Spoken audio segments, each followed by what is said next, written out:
ನಮಸ್ಕಾರ. ನೋಡಿ, ಇಲ್ಲಿ 51 RTOಲಿ ಇವತ್ತು ಈ ಎಲ್ಲ ಬೈಕ್ಗಳನ್ನ ಹಿಡಿದು RTO ಆಗಲೇ ಬೆಳಗ್ಗೆನೇ ಕಾರ್ಯಾಚರಣೆ ಮಾಡಿ ಏನು ನಮಗೆ ನೆನ್ನೆ ಮಾತು ಕೊಟ್ಟಿದ್ದರು ಸಾರಿಗೆ ಇಲಾಖೆಯವರು, ಅದ್ರ ಪ್ರಕಾರ 51 ಜಯನಗರ, ರಾಜಾಜಿನಗರ ಇಷ್ಟು ಕಡೆಗಾಗಲೇ ಮಾಹಿತಿ ಬರ್ತಾ ಇದೆ. ಗಾಡಿಗಳನ್ನ ಹಿಡಿದು ದಂಡ ಹಾಕುವಂಥ ಕೆಲಸ ನಡೀತಾ ಇದೆ. ಮುಂದೆ ನೋಡೋಣ ಇನ್ನು ಯಾವ ರೀತಿ ಇವರು ದಂಡ ಹಾಕ್ತಾರೆ. ಮತ್ತು ಇಲ್ಲಿ ಬಂದಂಥ ಬೈಕ್ ಟ್ಯಾಕ್ಸಿ ರೈಡರ್ಗೆ ಮಾಹಿತಿನೇ ಇಲ್ಲ ಅಂತ ಹೇಳ್ತಾ ಇದ್ದಾರೆ. ನಮ್ಗೆ ಯಾವುದೇ ರೀತಿ ಇದು ಮಾಡಬೇಕು ಅನ್ನೋ ಮಾಹಿತಿನೇ ಇಲ್ಲ ನಮಗೆ ಅಂಥೇಳಿ ನಾವೇ ಅವ್ರಿಗೆ ತಿಳಿಸ್ಕೊಟ್ಟಿದ್ದೀವಿ. ನೋಡ್ರಪ್ಪ, ಈ ಥರ ಕಾನೂನು ಈ ಥರ ಬದಲಾಗಿದೆ, ಮುಂಚೆ ಹಂಗಿಲ್ಲ. ನೀನು ತಪ್ಪು ಮಾಡ್ರು ತಪ್ಪೇ, ನಮ್ಮ ಆಟೋ ಚಾಲಕರು ತಪ್ಪು ಮಾಡಿದ್ರು ತಪ್ಪೇನೆ. ದಯವಿಟ್ಟು ಯಾರೂ ಮುಂದಕ್ಕೆ ಈ ಬೈಕ್ ಟ್ಯಾಕ್ಸಿ ಅನ್ನೋದನ್ನು ಮಾಡೋಕ್ಕೆ ಹೋಗಬೇಡಿ. ಸ್ವಿಗ್ಗಿ ಜೊಮ್ಯಾಟೊ ಇದೆ, ಅದನ್ನು ಮಾಡ್ಕೊಳ್ಳಿ. ಬೈಕ್ ಟ್ಯಾಕ್ಸಿ ನೀವು ಮಾಡಿದ್ದೇ ಆದರೆ ಮತ್ತೆ ದಂಡ ಹಾಕ್ತಾರೆ, DLನ ಪರ್ಮನೆಂಟ್ ಕ್ಯಾನ್ಸಲ್ ಆಗುತ್ತೆ. ಆದ್ದರಿಂದ ಈ ಮೂಲಕ ನಾನು ನಮ್ಮ ಆಟೋ ಚಾಲಕರನ್ನ ಕೇಳ್ಕೊಳೋದು, ಇಲ್ಲಿ ನೋಡಿದ್ವಿ ಪೊಲೀಸು ಸಹ ಬಂದಿತ್ತು, RTOದವರು ಜಂಟಿಯಾಗಿ. ಯಾಕೆಂದರೆ ಅವರು ಆ ಥರ ಈ ಥರ ಅಂತೇಳಿ ಗೊತ್ತಲ್ಲ, ಬೈಕ್ ಟ್ಯಾಕ್ಸಿ ಈ ಬೇರೆಯವರೆಲ್ಲ ಏನು ಮಾಡ್ತಾರೆ, ಆ ಕಂಪ್ನಿಗಳ ಹತ್ರ ದುಡ್ಡು ತೊಗೊಂಡು ಆಟೋ ಚಾಲಕರ ಮೇಲೆ ಕೇಸ್ ಮಾಡಿಸುವಂಥ ಕೆಲಸನೂ ಮಾಡ್ತಾರೆ. ಅದಕ್ಕೋಸ್ಕರ ಪೊಲೀಸ್ ಇಲಾಖೆಯೂ ಸಹ ಕಣ್ಮುಂದೆನೇ ಇರುತ್ತೆ. ಯಾವುದೇ ಒಂದು ಸಮಸ್ಯೆ ಆಗಬಾರ್ದು, ಕಾನೂನನ್ನ ಮೀರಿ ಯಾರೂ ಕೈ ತೊಗೋಬಾರ್ದು ಅಂತೇಳಿ ನಾವು ಸಹ ಇಲ್ಲಿ ಬಂದು ಇವತ್ತು RTO ಹತ್ರ ಬಂದು ಏನು ಬೈಕ್ಗಳು ನಡೀತಾ ಇದ್ದಾರೆ ಅದನ್ನು ನೋಡಿದ್ವಿ.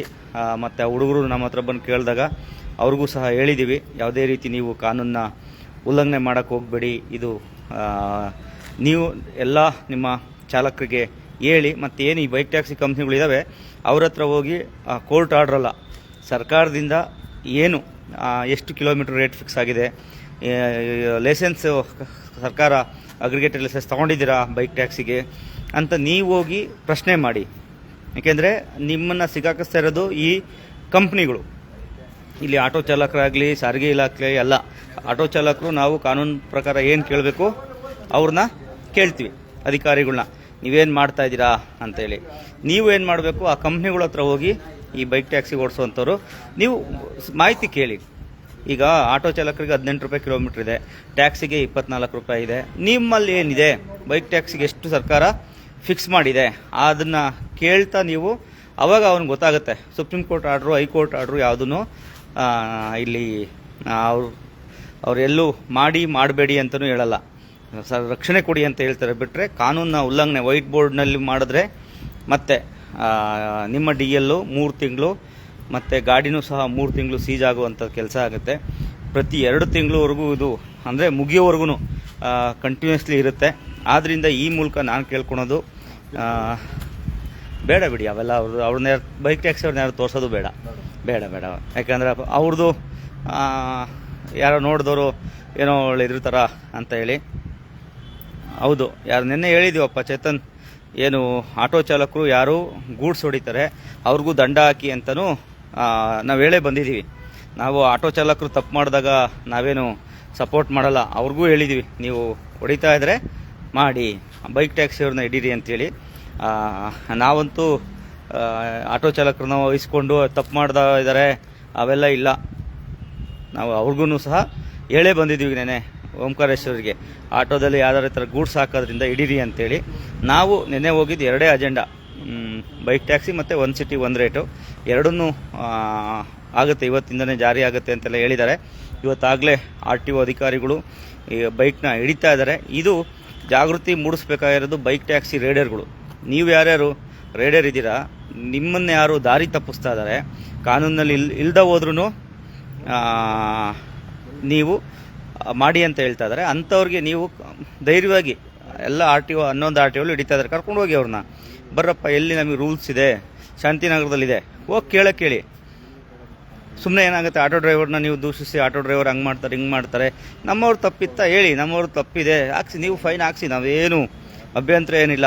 ಆಟೋ ಚಾಲಕರು ಏನಾದ್ರು ದೌರ್ಜನ್ಯ ಮಾಡೋದು ಅವೆಲ್ಲ ಮಾಡಿದ್ರೆ ತಪ್ಪಿದ್ದು ಕಂಪ್ಲೇಂಟ್ ಕೊಡಿಸಿ, ನಾವೇನು ತಲೆನೇ ಕೆಡಿಸ್ಕೊಳಲ್ಲ ತಪ್ಪು ಮಾಡಿದವಾಗ.